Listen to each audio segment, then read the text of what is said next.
Hey everybody, welcome back to the podcast. I am joined by Aaron Bart, who I've known for a year, 2 years, Aaron? I don't remember. Good. And we're going to be talking about his journey, but there's some going to be really interesting stuff in here for you guys who are building out what you're doing in your business on LinkedIn. And Aaron's got a really interesting journey that I think actually will add a lot of value to you guys. So, Aaron, thank you for coming on the podcast. Thanks for inviting me. It's nice to be here.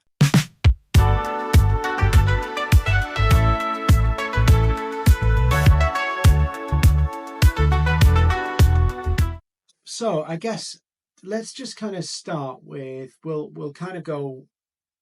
Yeah, I met you as you were kind of focusing more on LinkedIn, but what was your backstory you know, before you kind of went, do you know what, I'm really going to use this platform? What was your story to that point? Yeah, good question. So I come from ad agency background. I'm a designer by trade, and I worked as first just an individual contributor as a designer, and then I was given a team of designers to manage and a team of motion graphics artists, and I was basically thrown in at an ad agency, and they said, now you're a manager, now you're in a leadership role.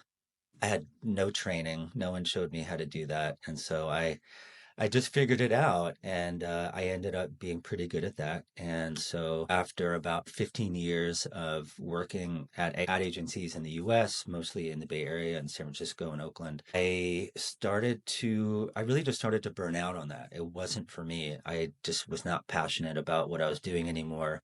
But at the same time, I was now in a senior leadership role at a large agency running a 50, 60 person creative organization. And I had spoken to a bunch of friends who left corporate and started doing coaching. And I said to myself, that feels like something I could do and that I want to do. And so I pivoted to leadership coaching, basically taking my experience in a leadership role, having learned or self-taught how to be a senior leader, and brought that into an individual coaching practice that initially getting referrals from other agencies. I was in some ways like just leveraging what I had already done and put that together in these programs to coach other leaders. So that's how So that started. that kind of agency world can be pretty crazy. It's pretty intense, right? Yes. And the other thing about that, like the goalposts are difficult with kind of agency projects. So, things never quite are the same. There's lots of pressure. And that seems quite a big shift to go from that kind of world to coaching. I know what you were doing, managing teams, Yeah. but still you've got that kind of pressure of, campaigns to do, changes. That's quite a change of pace, right? Yeah, it is, and it was. And I prefer this way of working. I do sometimes miss working with teams, but I think for me, in this stage of my life, I have two kids. I'm feeling like I want a little bit more of the peace and less of the chaos and stress of agency life. And I think it's similar in the UK, but in the US, ad agencies, you're working 10, 12-hour days, and sometimes clients really don't appreciate that at all. And the people on the team also feel that stress. And a lot of my job as a leader on these teams was dealing with individual with burnout, with team drama, with people just feeling the stress of that type of work environment. And that's a lot of what I bring into my coaching work as well. So you jump ship, you go, right, I'm going to do this. You've got referrals. And how does that work? How does that work as a business? What did you do? Because obviously you're on LinkedIn, you're promoting on LinkedIn, but Yeah, how did you find that journey? I'm assuming you've not yeah. got gazillions in the bank and you need to kind of earn a living at the same time. What was that transition like? Yeah, initially I did get referrals because I have a lot of connections in the agency space. And when I put it out there that this is what I'm doing, I had people that I knew coming to me saying, "Hey, we have a team of, 8 or 10 account leaders at my agency, and they're kind of junior. They need training in strategic thinking, or a lot of times it's communication, relationship management. these they're really like kids. They're in their 20s and sometimes early 30s, and they're managing these huge accounts. And it only takes one incident, one time that someone drops a ball and a huge client can leave. And that's a big amount of that's a monthly recurring revenue that an agency loses. And so the pain point for the agency is client retention. And so the problem I'm solving there is I'm training these new leaders how to be better at the things that are going to help retain clients. And so I got a lot of referrals through my connections, but then I realized that that wasn't sustainable. So I really needed to on my own figure out a way to attract clients. And that's when I found you actually through working with Steve on the LinkedIn training. And I was able to make that work for myself and to attract people who I didn't know initially, but they liked my content. And I started conversations with them on LinkedIn. I would just DM them, I would follow, really do all the things that you offer in your training. If you do all those things, people are going to come to you and you're going to close clients. And so that's what I did. And that's where I'm at now. I'm using LinkedIn to get new coaching clients. So, what do you reckon the hardest bit of that kind of journey onto LinkedIn was for you? Or what do you The reckon, hardest, yeah. or what are some of the more difficult things for people maybe to get their head round about using LinkedIn? I think for me, and I don't know if this is true for everyone, when I first when I first pivoted from agency work that I had been doing for most of my career to something very different, I really had to figure out almost what do I want? What do I want to do? What do I want to do with it? Because I realized that I could get referrals for different types of coaching work, and I did. And right now, I'm actually getting career coaching clients. I'm leveraging work that I've done in leadership coaching to do more executive coaching. People who are already in senior leadership roles who want to be promoted, how to present themselves, and coaching on how to have executive presence, that kind of thing. So it's becoming this blank canvas for me. And I think when I first started, I had to really ask myself, what do I want to do? What do I like to do? If I could do anything with this platform, if I could do anything I wanted and succeed, I mean, LinkedIn is just a platform and it's going to amplify anything that you choose to do with it. So I really had to ask myself first, what do I want? What do I want to do? What are the problems that I want to solve? And once I was able to do that, I was able to really step in it fully. And the content that I post and the content that people post on content that people post, when it's authentic, people see that. And when people aren't sure what they want to do, that comes through. And so I think for me, I had to really get clear on what do I want to do? Why do I want to do it? What am I passionate about? And that was the biggest thing for me. And once that's clear, once you have clarity on that vision for yourself, everything else falls into place. It's interesting because we were talking earlier about a lot of the challenges people have on LinkedIn are not really LinkedIn problems. And I think I said this on a live this morning. Like, if you think about it, that dilemma, like you said, if you're kind of going, what do I want to do? And you're not settled, you've not settled that, that comes out in your everything you're doing, your communication. It's like an unwritten doubt that's threaded through. And interestingly, if you swap out the platform, we probably talk about the same things. You probably talk about the same things in your coaching as I do in mine, which is like you got to really know who's your target audience. You're probably in career coaching saying you got to really know where you want to go. Yeah, yeah. It's weird how we think of it as a tech platform, but actually the bigger issues to get the best out of it are nothing to do with the platform. Yeah. I agree 100%. And I think in some ways, my experience with LinkedIn and my experience with anything in this journey, it's really just helping to magnify and amplify that process of figuring that out. One of the things I do with all of my coaching clients, especially the career coaching clients, you're right, is I have them write. Just start writing for themselves. And through that writing process, a lot of the stuff will come out.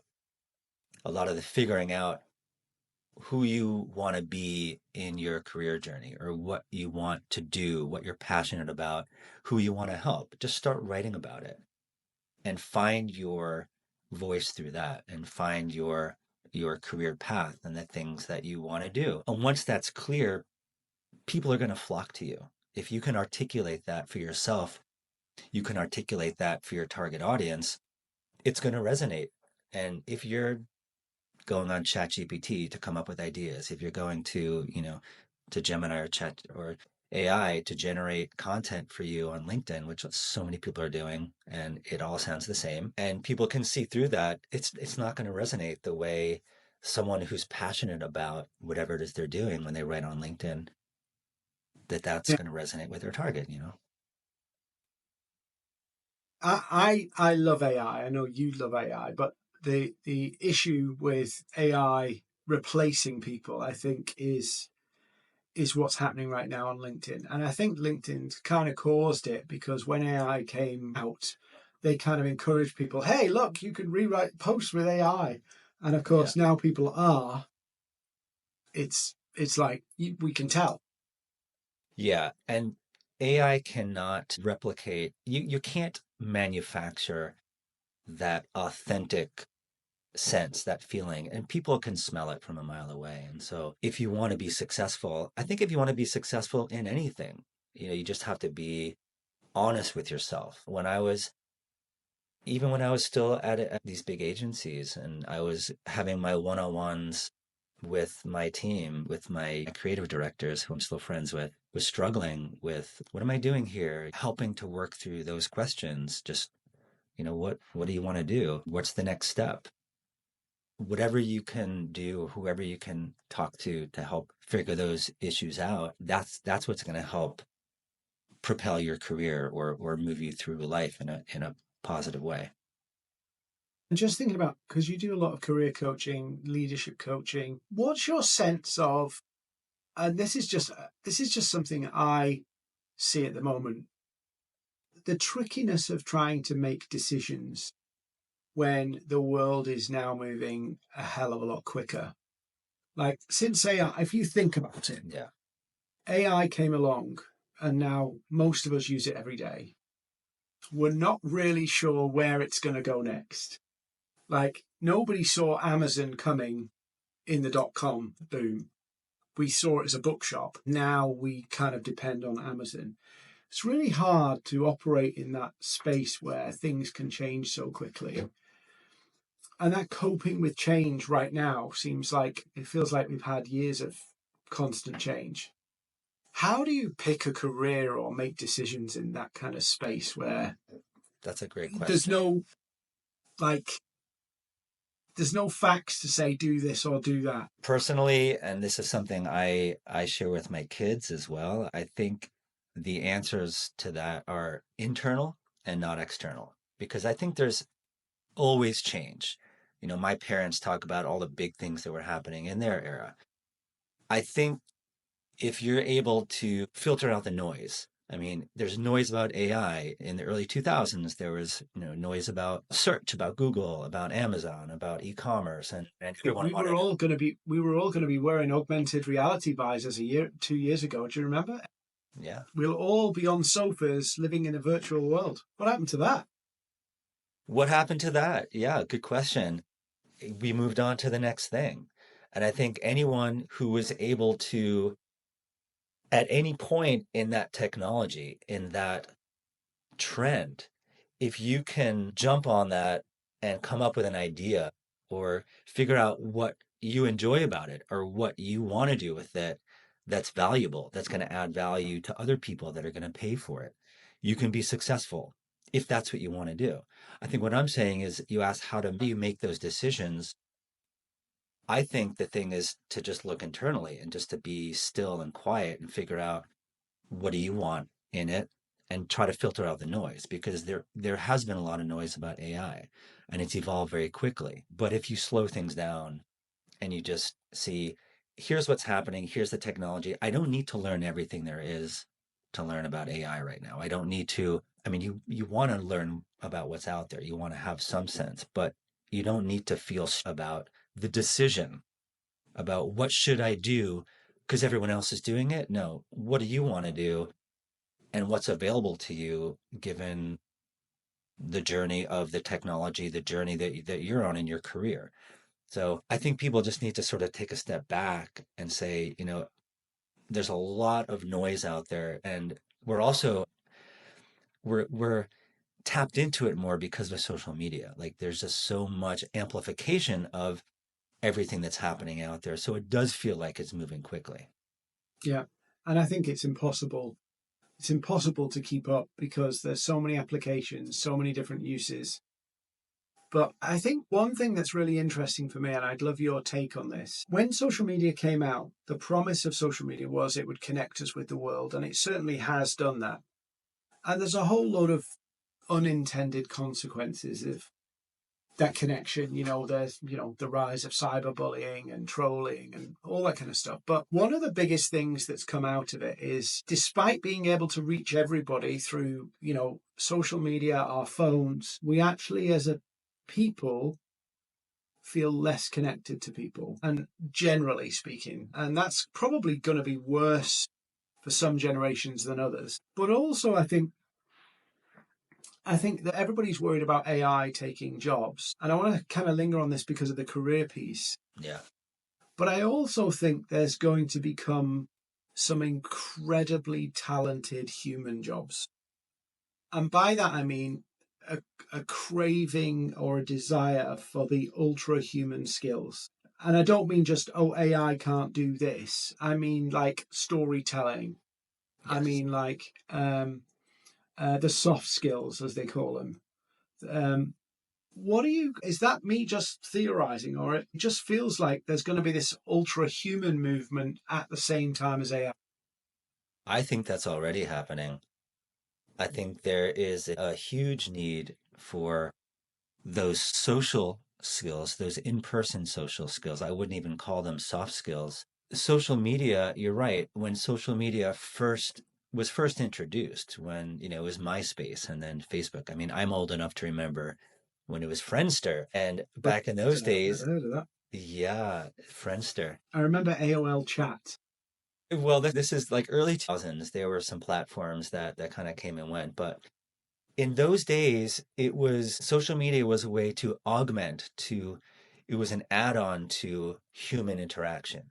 You were doing it with your friends, with people you already knew.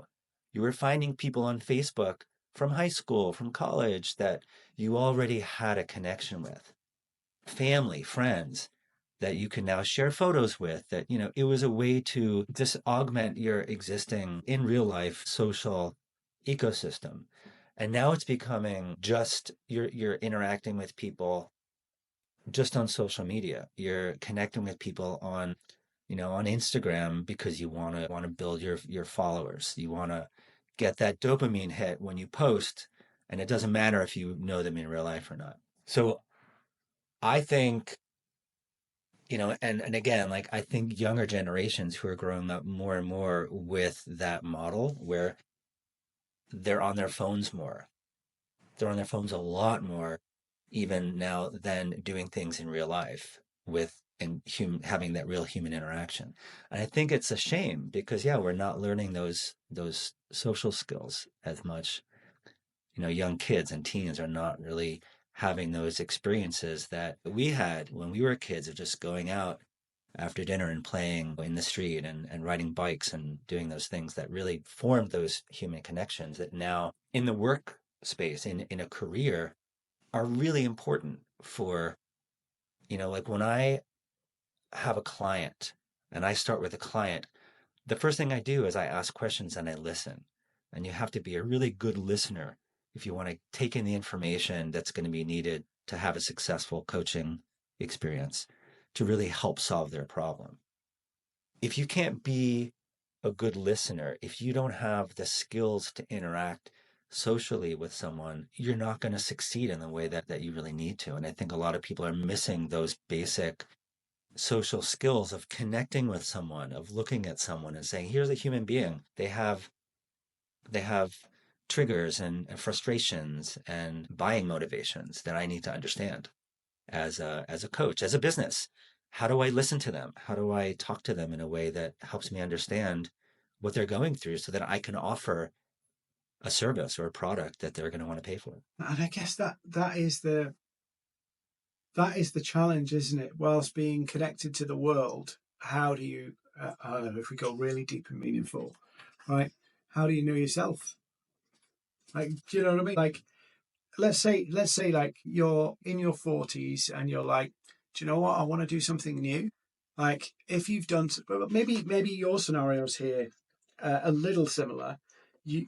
There's a time when like you're, that you don't want to do what you're currently doing, but you kind of don't know what's next, or you're not sure what's next. And I think that kind of self-awareness becomes really critical, not just like social media, forces you to be in the moment, all the time, Yeah. and just jump on trends.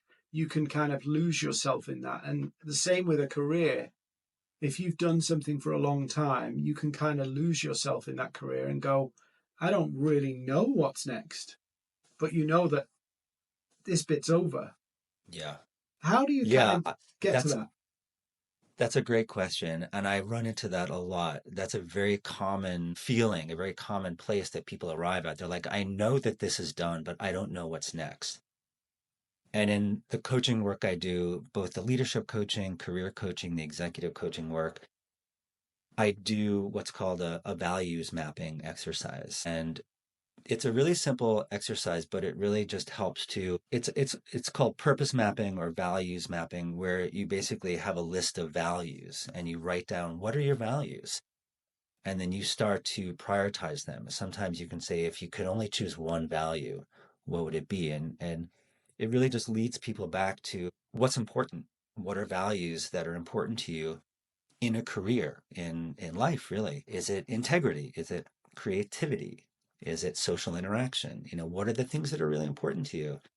And if you could just start thinking about those and ranking them or prioritizing them or thinking about them in terms of like, this is what's really important, then you can start to figure out a way back to, okay, now I can help steer myself to that decision about what's next.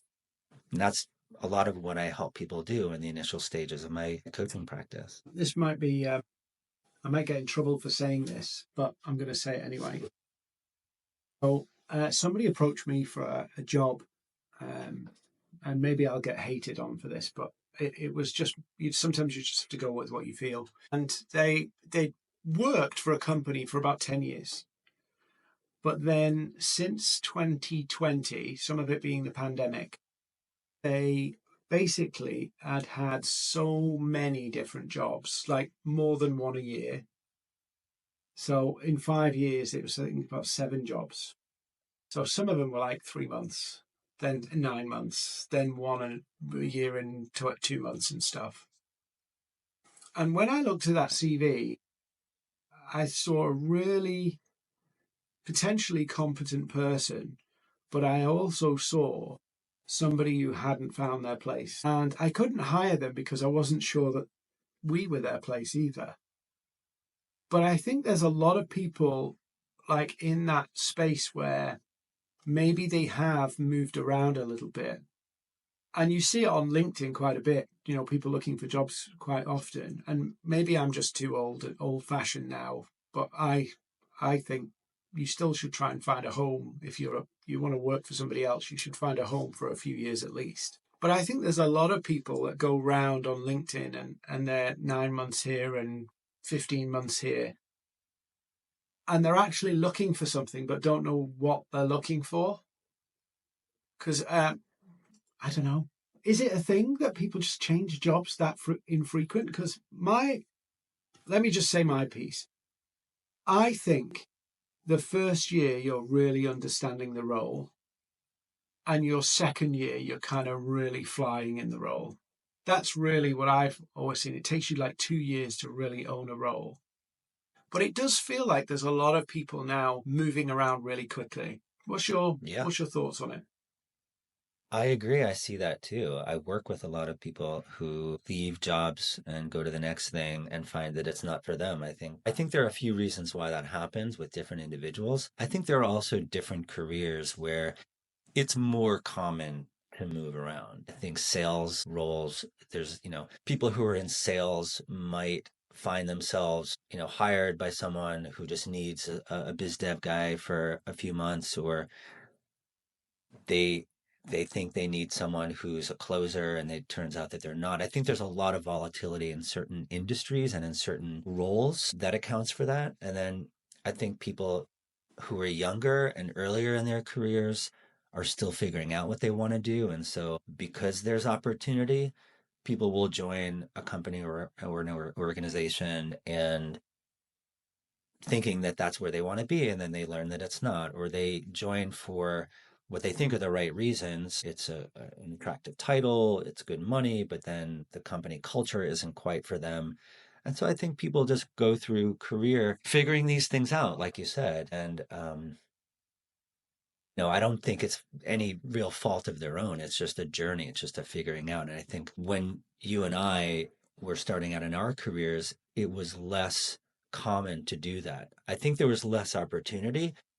And there were also not as many, there weren't these platforms to find new jobs. It took a lot longer to find a new role. And now, because it's so easy to find a new role, and there are so many startups and so many smaller to medium sized companies that are hiring, it's a lot easier to jump around. And so I think people are just doing that more because it's available and it's a way for them to figure out what they want to do. My first proper job, shall we say, as they say, my first proper job, the internet didn't exist. And now, like, everybody's worried about the AI on the internet that could be Yeah. replacing them.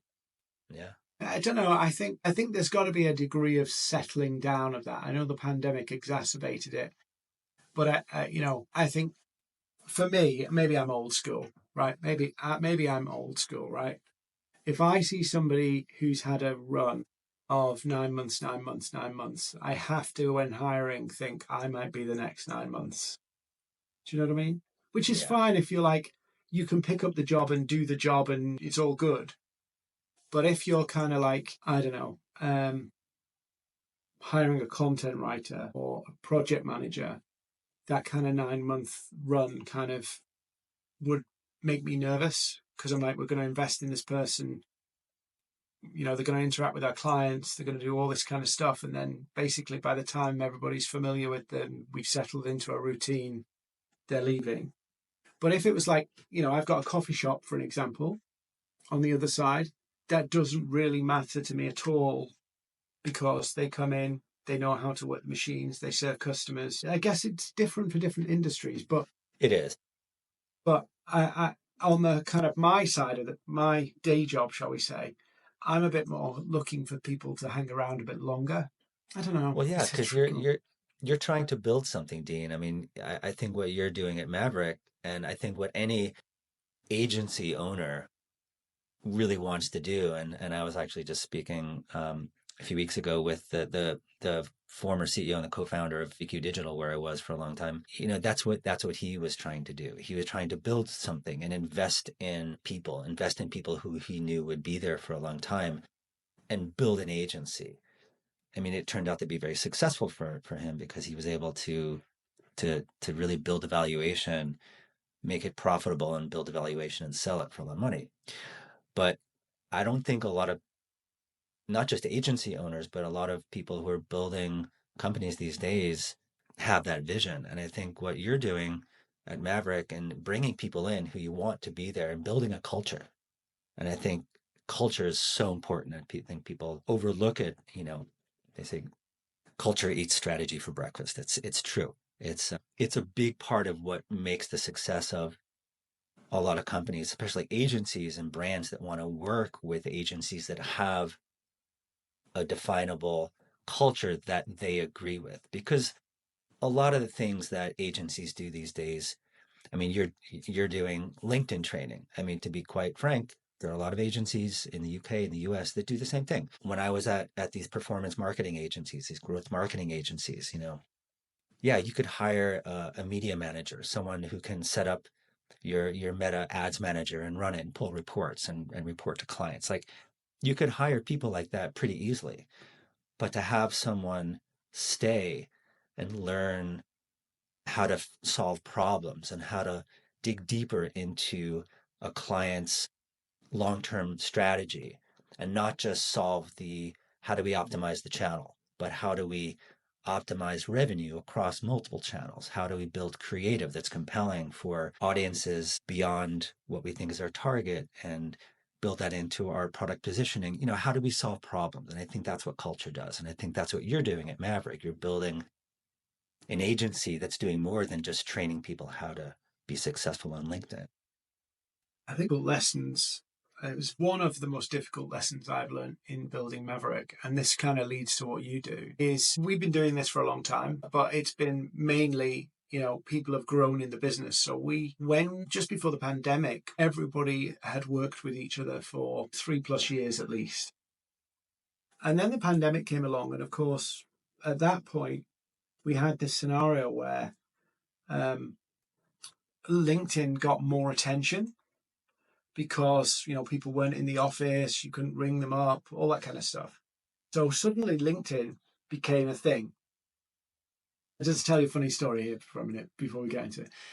I was in a workshop, and you know how there's some people who believe like the pandemic was like engineered like by governments and things like that, right? Well, I was in a workshop and said, oh, LinkedIn's changed since the pandemic, and I opened a can of worms, and they basically believed that LinkedIn was involved in engineering the pandemic because they would make so much money and have made a lot of money and growth from the platform because of the pandemic.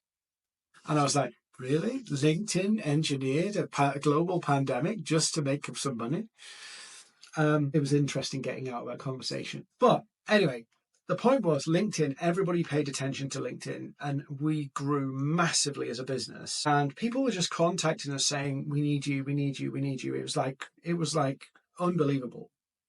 But at the same time, one of the things that we did was we were hiring people, and we really didn't have a plan of how to deal with those people, how to manage those people. And the people we had never managed people. And that changed our culture as a business. And it changed the people as well. People who were really great to work with started getting a little bit snappy. Things like that started to happen. But also for me, I had a moment where I went, this is not the business I wanted. And it felt like the beast had taken its own, it become a beast that was going its own way and a juggernaut. And we had to have a real brutal moment where we sat down and said, stop. We're going almost backwards a little bit. We're going to deliberately go backwards because in this craziness, we have lost something. And it wasn't a kind of like, it just happened. With growth, that actually all this opportunity comes your way that you've worked for and you've been preparing for and marketing for and building brand for, and then it comes your way and you're not ready for what it does to you. Yeah. I guess that's probably an agency thing that happens too, because Yes. a lot of agencies will, it's like feast and famine with agencies often. You get, we just want a deal and we need to now hire 10 people to do that. How have you dealt with that situation in the past where you've had that kind of crazy growth, but now you've got culture taking its own course, management taking its own course? Yeah, it's a common phenomenon. You're right. Growth does lead to that. I mean, it's a double-edged sword. You want to grow. Growth is desired, but culture changes and things break. And I think the first thing is just to notice it. I think to notice when that's happening. And for people in the C-suite, for people in senior leadership roles at these agencies, at these organizations, to understand that that's happening and to understand how that's impacting their agency and what they want to do about it. Now, obviously, when you're getting a new client and you're hiring and everything is just moving a mile a minute, you're literally building the plane as you're flying it, so to speak. It's really hard to notice those things. So I think what's important, and a lot of times this comes from HR, it comes from people in the C-suite, people in the leadership roles who want to take care of the agency, of the people, of the culture. They'll slow things down and they'll say, this is what's important right now. Yeah, we want to win new business, but we also want to continue and either shift to something more not human, but hire people who both can fill the roles and can do the jobs, but also who more fit with the culture and the direction of what we want to do. And also just notice that, people are burning out or people are working on things that they are a little bit outside of their wheelhouse. Those kinds of things just need to be addressed. So my opinion is that when those kinds of things start to happen in that growth period at an agency, or really any company, that you just have to notice it and leadership has to address it. And leadership has to listen to everyone at the agency. And I think putting out surveys and asking questions and getting people together and getting people to, and it's hard, very hard when everyone is remote, but there are ways to do that, to bring people together, to say, let's talk about something that's not work right now and figure out, what's the next thing for us. And you say surveys. That's one of the things we did. Yeah. And I didn't like the survey answers. And I was like, because there was things on there that I didn't see. But then when somebody said them, and because we were growing so fast, because there was a whole load of new people in the mix who didn't have that direct communication, because the communication changed as well. There was a couple of things in there that was said that was just like, that cut a little bit. But then as somebody pointed it out to me, because you're running a million miles an hour, I was like, I see it. But I didn't see it until it was pointed out to me. And we just had to go, right, stop. We're going to stop things here. We're going to go backwards a little bit. And we're going to set some new things in place. And it was difficult because we'd let things go. We were doing all right. The clients were happy. We were retaining business, all of it. But the way the business was functioning just wasn't great in the way I didn't like the way it was doing it.